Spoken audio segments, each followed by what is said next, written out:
पानी या drinking water की जो क्वांटिटी है या हम कहें परसेंटेज है, काफी लेस है। अब ये एक समस्या अराइज हो जाती है कि पानी को कैसे हम ड्रिंकिंग पर्पज से हम काम में ले, तो एक बहुत बड़ा मेजर इशू है। और पर्टिकुलर ऐसा एरिया जो कोस्टल एरिया है, जहाँ पर पीने का पानी भी खारा होता है, तो उसको कैसे पीने लायक बनाया जाए, इसको हम डिस्कस करते हैं।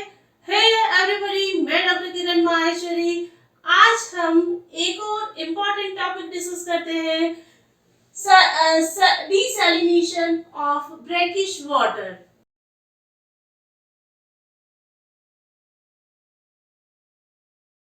इस टॉपिक में हम सबसे पहले definition of different term like desalination और सेकंड है ब्रैकिश ऑफ वाटर, और साथ में हम पढ़ेंगे different method for desalination of brackish water. सबसे पहले हम डेफिनेशन को डिस्कस करते हैं।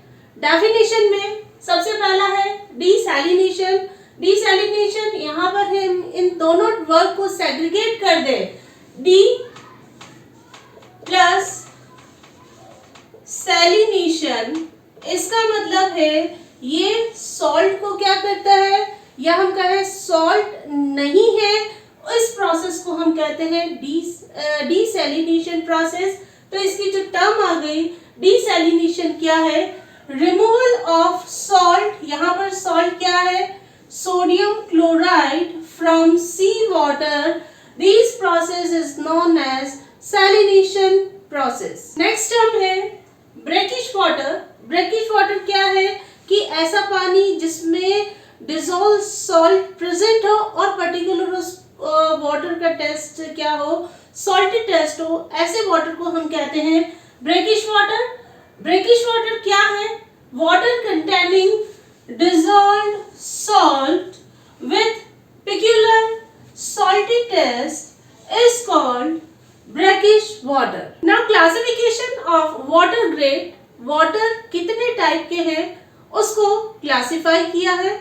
This classification based on the quantity of dissolved salt which is present in water। तो यहाँ पर dissolved salt की क्वांटिटी के बेसिस पर वाटर को ग्रेडिंग दिया है, या हम कहें वाटर को क्लासिफाई किया है इनटू किस में क्लासिफाई किया है। फर्स्ट है फ्रेश वाटर, सेकंड है ब्रैकिश वाटर और थर्ड है सी वाटर। फ्रेश वाटर, यहाँ पर डिसॉल्व सॉल्ट के बेसिस पर फ्रेश वाटर ऐसा पानी जहां पर डिसॉल्व सॉल्ट क्या है, लेस देन 1000 ppm है, तो ये कैटेगरी कहलाती है फ्रेश वाटर।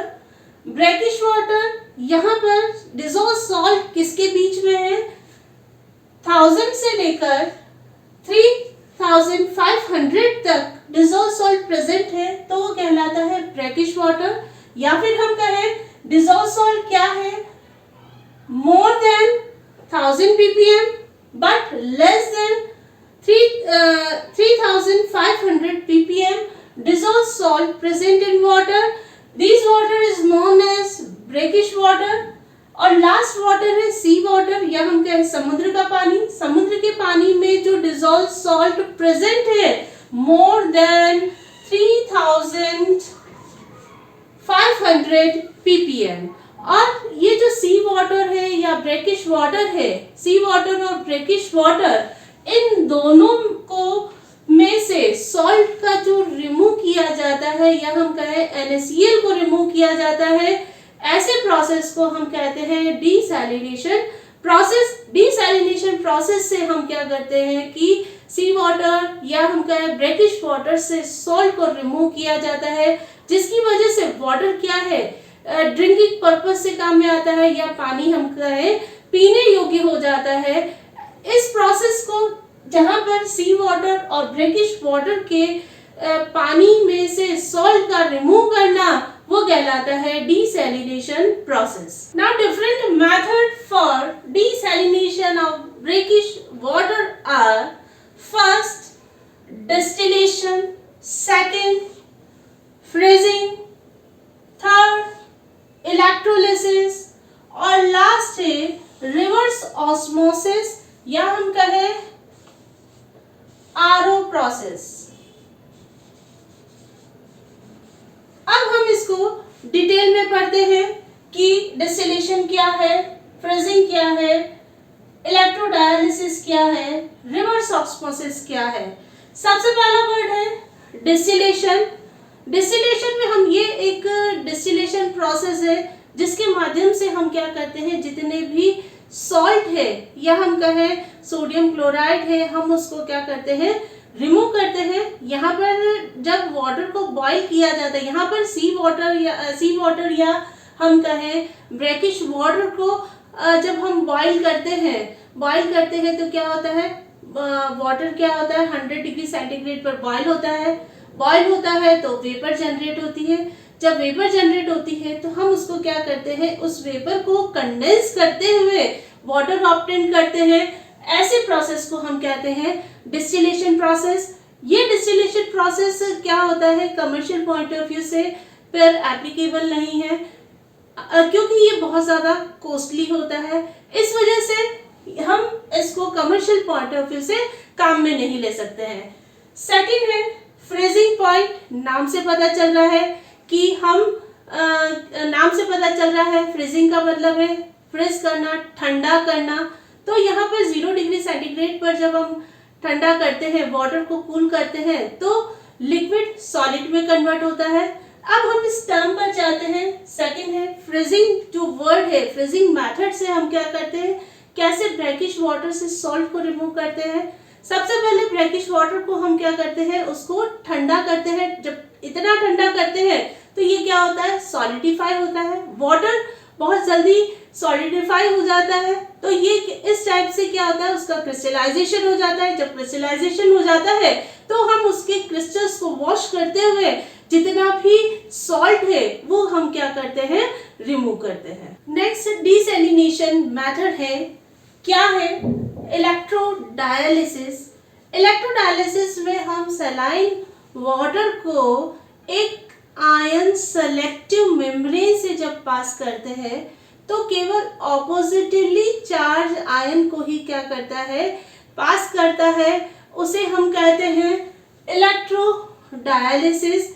यहाँ पर हम एक कंटेनर या प्रोसेस को समझ लेते हैं कि क्या है। एक कंटेनर है जिसमें हमने परपेंडिकुलर हम क्या कर रहे हैं, हाई इलेक्ट्रोड डिस्चार्ज के इलेक्ट्रोड लगे हैं। सेंटर से हम क्या करते हैं, सलाइन वाटर को हम क्या करते हैं, पास करते हैं। सलाइन वाटर को यहाँ पर जो टर्म दे रखी है C और A टर्म है, ये वाला CA टर्म है।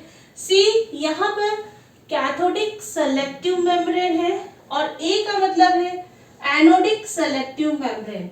इसका मतलब है कि कैथोडिक सेलेक्टिव मेम्ब्रेन में केवल कौन से आयन पास होते हैं, कैथोड आयन ही कैटायन ही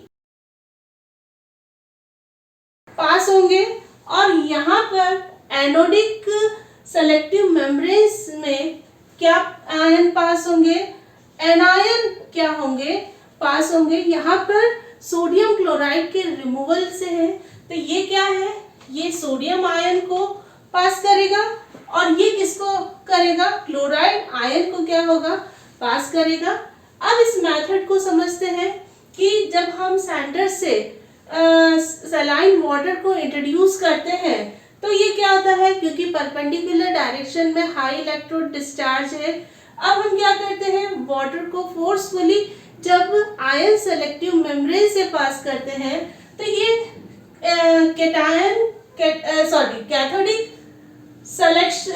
कैथोडिक सेलेक्टिव मेम्ब्रेन में ये क्या होगा, जितने भी सोडियम आयन है वो क्या होंगे, सेपरेट हो जाएंगे।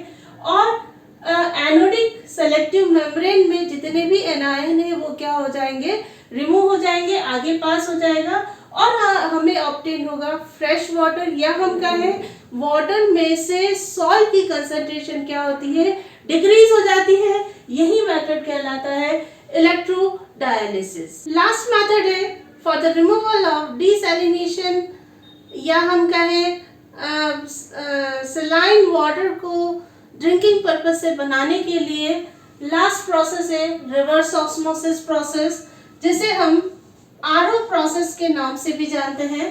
अब आरओ क्या होता है, रिवर्स ऑस्मोसिस होता क्या है?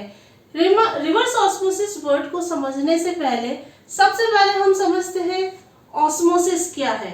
ऑस्मोसिस में क्या होता है कि जब हम वाटर को सेमी परमेबल मेम्ब्रेन से, ये क्या है, मेम्ब्रेन है,